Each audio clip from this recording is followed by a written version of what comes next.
Welcome to Faith in Five with Cecil and Cecil. Thank you so much for joining us. I hope you enjoyed today's episode, and we're so glad that you're here to fellowship with us.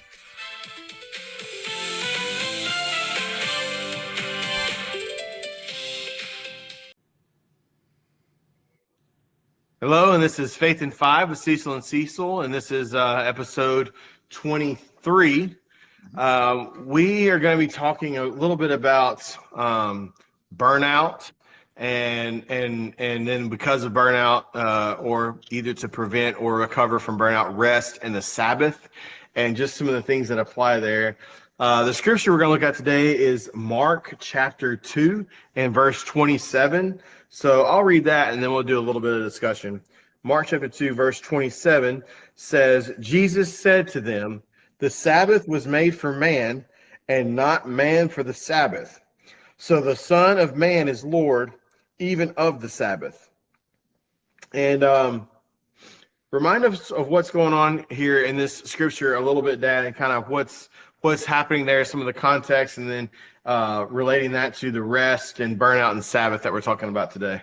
Okay, so to remember the Sabbath day and keep it holy is one of the 10 Commandments.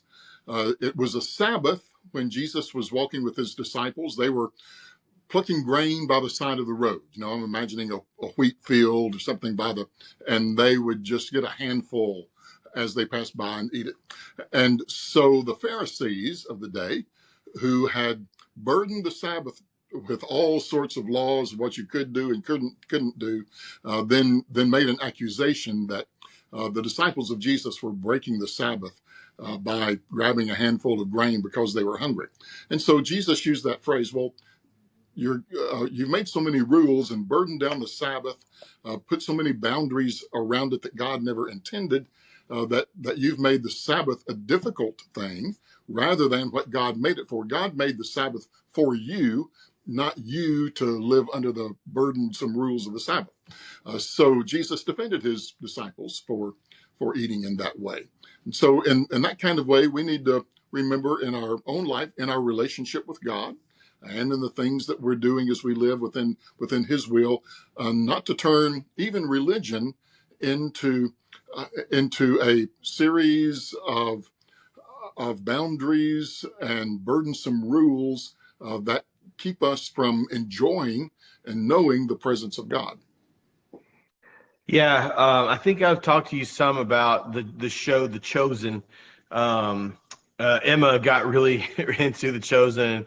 Part of what I think helped her along her journey of believing was that show, and it gave her a better understanding of Jesus. But this scene, there is this specific scene in that show, and it shows it as the disciples of the time just having kind of left the Pharisees and having been kind of talked down upon from them. And then they're walking and they're all real hungry. They're all really hungry. You can tell they haven't eaten. And because of the Sabbath, you can tell, I think in the show, I think it's Peter maybe grabs a little bit, a handful of grain because he's kind of so happy of how that went with the Pharisees that he grabs some grain and throws it in his mouth. But then he realizes what he did. And he gets kind of scared, it's like, oh, I messed it up, But then Jesus does give this speech of, hey, it's like, go ahead and eat. You're hungry, eat. And so, I do think it's interesting. And I guess it's the easiest way to relate this is with parenting. You give some set of rules for a specific set of like safety reasons or to guide your children to a specific outcome. There are ways that they can break those rules without really breaking the intent of the rule. Yeah. And so I guess that's kind of what you're saying here is what the Sabbath is really all about. Obviously, we have the new covenant. We don't follow the Jewish law. But anything you want to add to that? Couple of things. One is God rested on the Sabbath after creation. And a part of that is not just, you need to take a nap. The rest means you sit back and enjoy what you've done. And that is rest. That is Sabbath. When yes, we have been active, but but there's no point to the activity unless at some point you sit back and enjoy what you have done. And so that's a part of the rest. And then, since you referred to The Chosen, I'll mention an Andy Griffith show in which a preacher convinced the town of Mayberry that they should do like they used to do in the old time Sundays and have a band concert downtown. So the whole town thought that was a good idea, but they found the old band uniforms they used to have.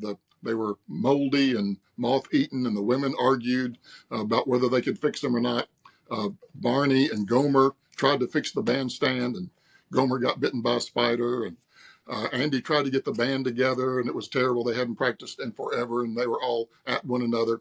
And they all realized, well, this thing they had chosen to do, which was meant to be nostalgic and relaxation and a happy time like we used to have, had instead become a town argument.